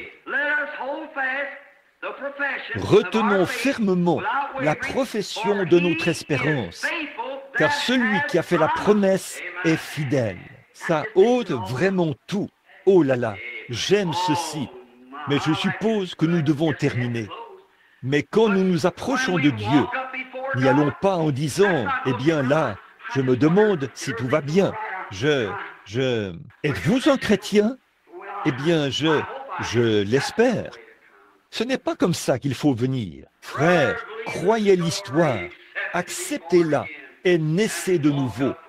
Ensuite, avancez-vous avec une foi pure, sachant ceci, que Dieu a promis et que Dieu ne peut pas mentir. Dieu m'a promis la vie éternelle, si je croyais en son Fils Jésus-Christ. Je l'ai cru et il m'a donné la vie éternelle. J'ai fait beaucoup d'erreurs, j'en fais encore, j'en ferai toujours. Mais quand je fais des erreurs, le Saint-Esprit me signale que ce n'est pas bien. Alors, je me repens tout de suite. Seigneur, pardonne-moi. Je ne voulais pas faire ça. Aide-moi maintenant. Et je continue à marcher tout simplement. Voilà. En effet, aussitôt que cela sort de mes lèvres, si nous confessons nos péchés, il est juste pour les pardonner. Pas vrai? Alléluia. Le diable dit, sais-tu quoi? Je vais te dire une chose. Tu devais aller faire telle chose. Tu ne l'as pas fait. Ah ah, tu as péché, hein? Je dis, j'ai confessé ça. Eh bien, je vais te dire, non, ne me parle pas. Non, monsieur, j'ai une foi parfaite en celui qui m'a dit que si je confessais mes fautes, il me pardonnerait. Alors, j'ai confessé cela. Éloigne-toi de moi. De toute façon, je n'en ai rien à faire de toi. Alors continue ton chemin. Marchez avec assurance. Continuez à avancer. Si la mort se trouve là, pas de problème. Continuez à avancer jusque-là, en ayant une foi parfaite que Dieu a promis qu'il vous ressuscitera au dernier jour. Oui, monsieur, comme je vous le disais, je ne sais pas si je vous l'ai dit ou pas. Ici, il y a quelques jours, avant que j'aille outre-mer, j'étais là. Et Jean, je faisais presque comme tu l'as dit. J'essayais de peigner un cheveu qu'il me restait. Ma femme m'a regardé. Elle a dit, chérie, elle a dit, tu ferais mieux de porter un de ces postiches qu'on t'a donné là-bas en Californie. J'ai dit, chérie, je les aime beaucoup, mais j'ai simplement honte de le faire. Elle a dit, oh Bill, tu prends vraiment tes cheveux ont vraiment disparu, n'est-ce pas? J'ai dit, oui, c'est vrai, mais j'ai dit, oh, alléluia. Elle a dit, pourquoi dis-tu alléluia? J'ai dit, je n'en ai jamais perdu un seul. Elle a dit, tu n'en as jamais perdu un seul? J'ai dit, non. J'ai dit, tu vois chérie, je prends de l'âge. J'ai dit, j'ai 45 ans. J'ai dit, je suis un vieil homme. J'ai dit, oh, et je dis, je prends de l'âge. Peu m'importe que je sois chauve ou quoi encore, ça m'est égal. Tant que je ne me retrouve pas avec attraper des mauvais rhumes aussi facilement. Oui, et elle a dit, eh bien, j'ai dit, mais elle a dit, eh bien, elle a dit, mais tu as dit que tes cheveux n'avaient pas disparu. J'ai dit, ils ne le sont pas. Eh bien, et je dis, Jésus a dit, il ne se perdra pas un seul cheveu de votre tête. Voyez? Elle a dit, veux-tu dire? Eh bien, j'ai dit, chérie, à la résurrection, quand je redeviendrai un jeune homme, comme je l'étais quand nous nous sommes mariés, des épaules bien droites, pas une seule ride, des cheveux noirs ondulés. J'ai dit, c'est à ça que je ressemblerai de nouveau. Oui, monsieur, j'ai dit, je n'en perdrai jamais un seul à ce moment-là. Elle a dit, eh bien, où sont-ils? J'ai dit, je vais te demander quelque chose, et alors, si tu me réponds, je te répondrai. Elle a dit, quoi? J'ai dit, où étaient-ils avant que je les aie? Elle a dit, eh bien, je suppose que Dieu avait... J'ai dit, c'est là qu'il les a aussi. J'ai dit, ils y sont encore. Chaque vitamine qui s'y trouvait, chaque cellule de vie qui s'y trouvait, chaque atome qui s'y trouvait, chaque parcelle de pétrole qui s'y trouvait, chaque parcelle de lumière qu'il a fallu pour les faire. Dieu avait cela dans ses mains. Pas un seul d'entre eux n'a péri. Ils sont tous quelque part dans les mains de Dieu. Je regarde, mes yeux s'affaissent. J'ai des poches sous les yeux. J'ai de grosses rides sur le front. Et parfois, je dois presque plisser les yeux pour regarder ma Bible. Et le médecin m'a dit que j'avais une vue parfaite, 10 dixièmes à chaque œil. Mais il a dit, après avoir passé 40 ans, vos globes oculaires s'aplatissent et vous ne pouvez pas lire de très près. J'ai dit, oui monsieur, je le sais. Il a dit, vous n'arrêtez pas d'éloigner votre Bible et d'éloigner votre Bible. Il a dit, après quelque temps, vous la tiendrez loin comme ça. J'ai dit, je vais simplement prendre des lettres plus grosses ou quelque chose comme ça. Il a dit, eh bien, c'est simplement la nature. Je regarde tout là-bas et je peux voir un cheveu sur le bord de l'assiette. Il a dit, eh bien, vous avez 40 ans, monsieur. Il a dit, en fait, vos globes oculaires, tout comme vos cheveux grisonnent, et ainsi de suite, a-t-il dit. Il faut que cela arrive. J'ai dit, oui. J'ai regardé tout ça, et je remarque mes épaules, et je me tiens là, les épaules tombantes. J'étais plutôt jeune et athlétique. Je deviens gras maintenant. J'ai 18 kilos en trop. J'avais les pieds plats au départ, et maintenant, j'ai de la difficulté à marcher. Les maux et les douleurs arrivent. Eh bien, je prends de l'âge, c'est tout. Je n'ai pas besoin de tout ce charme que j'avais, mais je n'en ai rien perdu. Chaque mètre, chaque chose qui se trouvait dans cette peau, qui faisait de moi une personne jeune. Dieu a encore ces choses, c'est vrai. Et cette vieille carcasse, elle se traîne, c'est tout. Au bout d'un certain temps, elle vieillira et sera ridée. Et peut-être que comme tous les autres Harvey le font du côté de ma mère, ils disent que je ressemble à un Harvey. Ils ont tous la tremblote. Vous vous souvenez tous de grand-papa, celui qui a construit l'église ici, vous savez.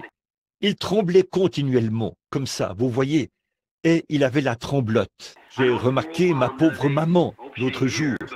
J'espère qu'elle n'est pas ici, mais... Oh, je ne sais pas si... Eh bien, de toute façon, elle a commencé à soulever une tasse de café. Et la pauvre bougeait comme ça, et ses vieilles mains comme ça. Et j'ai regardé les rides qui pendaient. Je me suis dit, oh, miséricorde, je ferais aussi bien de le dire. Elle est assise là, vous voyez. Elle a dit, je ne suis pas... Elle peut le supporter. Mais regardez, j'ai presque eu un coup au cœur.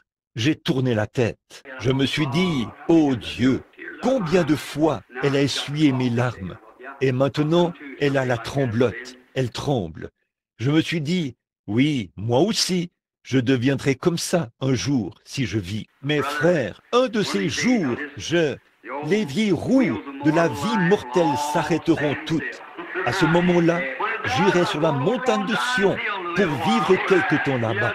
Oui, monsieur, toutes ces choses mortelles. Oh, souvenez-vous, il a dit, There waits for me a glad tomorrow, where gates of pearl swing open wide. And when I cross this veil of sorrow, I'll camp up on the other side. Someday, beyond the reach of mortal kin, someday, God only knows just where and when the wheels of mortal life will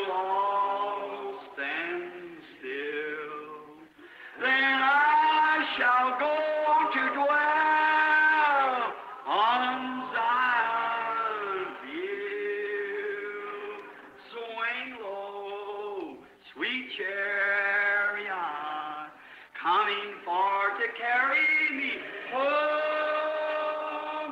Swing low, sweet chariot, coming for to carry me home. C'est vrai, la brume commencera à descendre sur mon visage. Peut-être que le médecin entrera en courant pour dire « Eh bien, Billy, ta vie est terminée. » Oh là là, je sais que cette vieille chambre noire se trouve là-bas et qu'en un seul battement de cœur, j'y entrerai. Je ne veux pas partir comme un lâche. Je veux m'envelopper dans les robes de sa justice, sachant ceci, que je le connais dans la puissance de sa résurrection. Et un jour, quand il appellera, je sortirai d'entre les morts et je revivrai pour toujours. Connaître Christ, c'est connaître la vie. C'est vrai, peu m'importe. Je ne connais peut-être pas mon alphabet, mais je veux connaître Christ. C'est vrai. Je ne connais peut-être pas toute la théologie, mais je veux connaître Christ. Je ne sais peut-être pas ce qu'il en est du président, et s'il est un homme bon ou un homme mauvais. Je veux connaître Christ. C'est vrai. Connaître Christ, c'est la vie. C'est vrai. Connaître le président et connaître cette autre personne, c'est du prestige. Et connaître des célébrités et tout. Mais ça ne m'intéresse pas. Je veux connaître Christ de la puissance de sa résurrection, sachant que nous avons ce soir un souverain sacrificateur assis à la droite de Dieu, dans sa majesté là-bas, en train d'intercéder. Alors, je veux demeurer ferme dans la foi que je professe. Bon, ces 13 religions différentes, d'adorateurs de serpents, d'adorateurs de vaches et tout. J'ai dit, messieurs, des religions de ce monde, qu'est-ce que votre religion peut produire pour ce pauvre aveugle qui se tient ici? Il était là, il avait regardé le soleil pendant 20 ans, il était complètement aveugle. J'ai dit, qu'est-ce que votre religion peut faire pour cet homme? Rien d'autre que de lui offrir quelque chose qui tient du mythe, là, qui dit peut-être qu'un jour Mahomet aura pitié de lui et sauvera son âme. Peut-être vous pensez que s'il continue de regarder le soleil encore et encore, et qu'il continue de garder la tête dans cette direction, quand il mourra, il sera sauvé. J'ai dit, il n'a rien à offrir, mais le sang de Jésus-Christ, alléluia, peut non seulement lui offrir la vie éternelle, mais il peut le prouver ici même en votre présence. Il peut lui rendre la vue qu'il avait autrefois. J'ai dit, s'il le fait, allez-vous, messieurs des religions de ce monde. Alors que des centaines de milliers de personnes, ou presque, avaient entendu ça et s'étaient rassemblés là. Évidemment, je ne pouvais pas atteindre tous les gens, qu'ils entendent cela, parce qu'on ne pouvait pas voir tous les gens. Mais j'ai dit, accepterez-vous Jésus-Christ s'il le fait? Ils ont levé la main, ses mains noires ont l'air. Ils allaient le faire. J'ai dit, amenez ce monsieur ici. Quand il s'est approché, j'ai dit, monsieur, vous êtes aveugle. Et si Jésus-Christ vous rend la vue, voulez-vous promettre que vous le servirez? Et il a dit, j'aimerai Jésus-Christ et je n'adorerai aucun autre Dieu que lui. S'il me rend la vue, je saurai qu'il est ressuscité des morts. J'ai posé mes mains sur lui. J'ai dit, Dieu bien-aimé, des mains mortelles, en tant qu'ouvrier, un pécheur. Mais si tu recherches des mains saintes, qui les aurait? Mais je viens par un acte de foi, car tu m'as dit de le faire. Et je ne viens pas pour paraître intelligent ou pour me vanter, mais je viens parce que tu as dit qu'il devrait le faire. Et je crois ta parole. Et maintenant, pendant que des milliers sont ici, qui sont indécis, et ils adorent des idoles et tout le reste, que l'on sache ce soir que tu es le Dieu vivant et vrai, qui a ressuscité Jésus-Christ des morts, en rendant la vue à cet homme. Et l'homme, les larmes coulant sur ses joues, il a dit, « Je vois !» Et il s'est mis à courir à toute vitesse dans le bâtiment en voyant. Oh là là! C'est la grâce infinie de notre Dieu qui, un jour, m'a sauvé. J'étais perdu. là-bas, participant aux courses de chevaux et tout le reste, le dimanche. J'étais perdu, mais maintenant il m'a retrouvé. J'étais aveugle, mais maintenant je vois. Regardez, frère, c'est cette bonne vieille religion du Saint-Esprit. La grâce à mon cœur a appris la crainte, et la grâce a dissipé mes craintes. Avec quelle joie cette grâce est apparue, à l'heure où pour la première fois j'ai cru. Oui, monsieur. Oh là là, après que nous aurons passé 10 000 ans là-bas, brillant comme le soleil, nous n'aurons pas moins de temps pour chanter ses louanges que lorsque nous avons commencé. Oh là là, que de dangers, de labeurs et de pièges j'ai déjà traversé. La grâce m'a mené en sûreté jusqu'à présent, et la grâce me mènera à la maison. Oh là là, comme je l'aime! C'est sa grâce, rien que je puisse faire, rien que je puisse faire, rien que vous puissiez faire. Mais nous qui venons ce soir, en tant qu'hommes et femmes chrétiens, nous confessons que nous sommes indignes et nous l'acceptons comme nôtre à notre place. Acceptons celui qui, je sais que, aussi sûr que Dieu l'a accepté et l'a ressuscité, il m'a ressuscité sous une forme figurative, en même temps qu'il a ressuscité Christ. Amen. Oh, je dois m'arrêter. Mais regardez, sous une forme figurative, il m'a ressuscité en même temps qu'il a ressuscité Christ. Il vous a ressuscité en même temps qu'il a ressuscité Christ, car c'était pour notre justification. Regardez, si vous êtes sauvés, vous l'avez. Ceux qu'il a établis ou appelés, il les a justifiés. Ceux qu'il a justifiés, il les a déjà glorifiés en Jésus-Christ.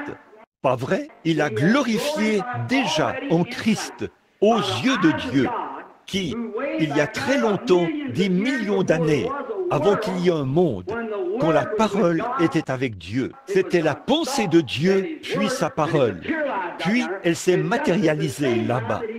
Exactement au même moment où il a accepté Christ, il m'a accepté en Christ.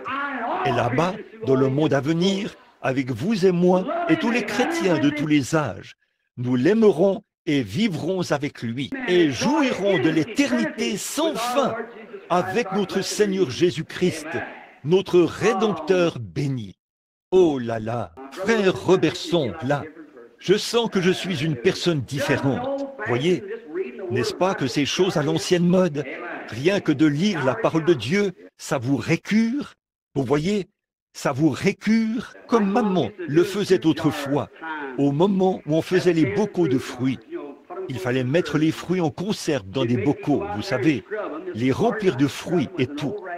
Elle m'envoyait dehors pour les nettoyer à fond, aussi fort que je pouvais les frotter avec un vieux chiffon. J'avais une petite main, je pouvais la descendre dans ça et les frotter. Ensuite, elle les prenait et les stérilisait.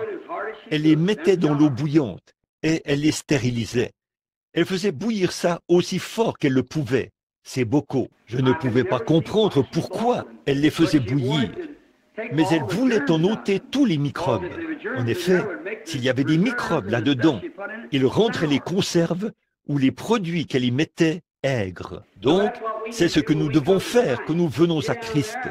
Nous agenouiller jusqu'à ce que le Saint-Esprit nous ait stérilisés et nous ait bien fait bouillir. Alors Dieu pourra mettre le Saint-Esprit là-dedans, sans aucun processus d'acidification. Voyez-vous, il l'ajoute simplement là-dedans et vous êtes doux tout le temps. Et maman avait l'habitude de faire des conserves. Avez-vous déjà vu une de ces grosses bouilloires? Vous sortez et vous l'installez sur les briques, vous savez, et vous devez mettre du bois en dessous, comme ça. Il fallait que au moment de la cuisson des conserves, on avait ces petites tomates jaunes et longues, et elle en versait environ un boisseau là-dedans, et elle mettait du sucre. Et elle me faisait couper du bois, vous savez, et j'allais couper du bois, et je le mettais là-dessous, vous savez, et ça se mettait à bouillir, la vapeur, elle montait. Je disais, maman, ces choses-là ne sont-elles pas cuites? Elle disait, non, va couper un autre barreau de clôture. Me voilà qui arrivait, vous savez, la sueur qui coulait sur moi, et je mettais ça là-dessous. Et je disais, maman, tu penses que ça suffira? Tu ferais mieux d'aller en chercher un autre. Et elle faisait bouillir ces choses jusqu'à ce qu'elle, vous savez, que l'oxygène ou quelque chose là fasse monter cela et qu'il fasse éclater cela, vous savez, paf, paf, comme ça éclatait. Quand elles en arrivaient à ce point, elles disaient qu'elles étaient prêtes à être mises en conserve. Elles devenaient tellement chaudes qu'elles ne pouvaient plus le supporter. Et il fallait qu'elles sautent, vous voyez. Alors je suppose que c'est là où Dieu doit nous amener, vous savez, faire bouillir le diable pour qu'il sorte complètement de vous, au point où vous sautez dans la gloire. Alors vous êtes prêts pour la mise en conserve. Et Dieu vous scelle à ce moment-là, vous savez. Alors, c'est ce qu'il nous faut ici. C'est une bonne réunion à l'ancienne mode. Jusqu'à ce que toute inimitié, tout ce qui n'est pas comme Christ, que cela bouille pour faire sortir toutes ces choses de vous. Vous voyez, simplement bouillir pour faire sortir ces choses de vous, au point que vous venez dire, « Seigneur, je suis désolé. Frère, pardonne-moi. Je ne voulais pas faire ça. Je ne le ferai plus. Oh Dieu, sois miséricordieux envers moi. » Là, vous vous préparez alors à être mis en conserve. Voyez-vous, Dieu se prépare à vraiment vous utiliser. Quand vous rapportez ces choses que vous avez volées, vous savez, et que vous rectifiez la chose en disant, « Frère, je ne voulais pas voler ça, tu sais. Non, monsieur, je suis même prêt à... Je vais te payer le double pour ça. » Voyez, à ce moment-là, vous vous mettez en règle, là, vous savez. C'est vrai, c'est ce dont nous avons besoin. Oh là là, je chanterai l'ancien évangile pour vous, si vous le voulez. Chantez le couplet. Je chanterai le couplet, alors chantez le refrain. Is the old time Holy Spirit, and the devil won't go near it. That's the reason people fear it, but it's good enough for me. Give me that old time religion. Give me that old time religion. Give me that old time religion, and it's good enough for me. It will do when I am dying. It will make you stop your lying. It will start the devil flying, and it's good enough for me. Give me that old time religion. Give me that old time religion. Give me that old time religion, and it's good enough for me. It's so good I want no other, for it makes me love my brother. It brings things from undercover, and it's good enough for me. Give me that old time religion. Give me that old time religion. Give me that old time religion, and it's good enough for me. Maintenant, combien ici ont cet ancien évangile? Levez la main, dites. I got that old time religion. Got that old time religion. Got that old time religion, and it's good enough for me. Maintenant, Père bien-aimé, parfois nous sommes heureux et nous nous comportons vraiment comme une bande d'enfants. C'est parce que nous sommes libres. Nous ne sommes pas sous l'emprise du mal, ni des traditions, ni de n'importe quelle chose des anciens. Nous sommes simplement dans la liberté du Saint-Esprit. Nous pouvons chanter et t'adorer, communier autour de la parole et nous réjouir. Pour cela, nous te louons, Dieu Tout-Puissant. Oh, après avoir vu tout le chaos des religions formalistes et toutes sortes d'adorations d'idoles, de penser que tu as été si bon vers moi, que tu m'as permis de te connaître dans la puissance de ta résurrection et de pouvoir en parler aux autres. Nous sommes si heureux. Bénis cette petite église ce soir, Père. Bénis chaque personne ici. S'il y a des nouveaux venus parmi nous, bénis-les, Père, chacun d'eux. Fais de nous une bénédiction pour les autres. Garde la puissance de Dieu sur nous. Sanctifie nos âmes des mauvaises pensées.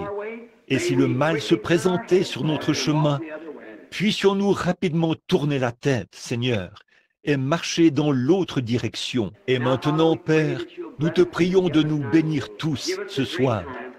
donne-nous des moments merveilleux. Et maintenant, alors que nous allons appeler les malades et les affligés, nous te prions de guérir chacun d'eux. Que la gloire, reçois la gloire de tout ce qui est fait ou dit, car nous le demandons au nom de Christ. Et pendant que nous avons la tête inclinée, si quelqu'un parmi vous ici voulait dire, « Frère Bill, maintenant, dans mon âme, j'aimerais suivre la voie acceptée par Dieu, la voie pourvue par lui. Et j'aimerais vous demander, pendant que personne d'autre ne regarde, je vais lever la main pour dire, « Frère Bill, priez pour moi, afin que Dieu me donne sa grâce et fasse de moi un meilleur chrétien. » Voudriez-vous lever la main? Que Dieu vous bénisse. Vous. C'est bien, très bien. Père, tu vois leurs mains, et je te prie d'accorder ces bénédictions. Que ton amour et ta grâce reposent sur eux tous. Et s'ils ont péché, ou s'ils ont fait quoi que ce soit, alors Père, je te prie de les pardonner. S'il y a quelqu'un au milieu de nous ce soir, Seigneur, n'importe où dans le bâtiment, homme ou femme, garçon ou fille, qui n'est pas tout à fait sauvé et sous le sang, Père, je te prie de le faire maintenant même, et puisse-t-il devenir des croyants. Et tu as dit, si tu peux croire. Et nous croyons quoi? Nous croyons que Dieu a envoyé son Fils dans ce monde et qu'il a été fait pécher à notre place. Nous ne valons rien et nous confessons que nous ne valons rien du tout et nous l'acceptons comme notre Sauveur. C'est ce que nous croyons, Père. Par cela, tu nous donnes la vie éternelle. Oh, nous sommes si heureux. Tu as dit que tu nous la donnerais parce que nous avions cru en ton Fils. Et Jésus lui-même a dit que si nous croyons en lui, nous avions la vie éternelle. Donc, nous en sommes reconnaissants. Maintenant, bénis-nous ce soir et pardonne chaque péché. Et que pas une seule personne qui a assisté à cette réunion ce soir ne soit rejetée, mais qu'ils aient la vie éternelle. Parce qu'ils se sont rassemblés ici ce soir et qu'ils ont cru en toi. Et Père, je te prie de veiller sur eux maintenant et bénis-les dans tout ce qu'ils font ou disent. Et puissent-ils venir à toi en paix au dernier jour. Puissions-nous tous nous rassembler là-bas et nous souvenir de ce soir où nous avons été ensemble.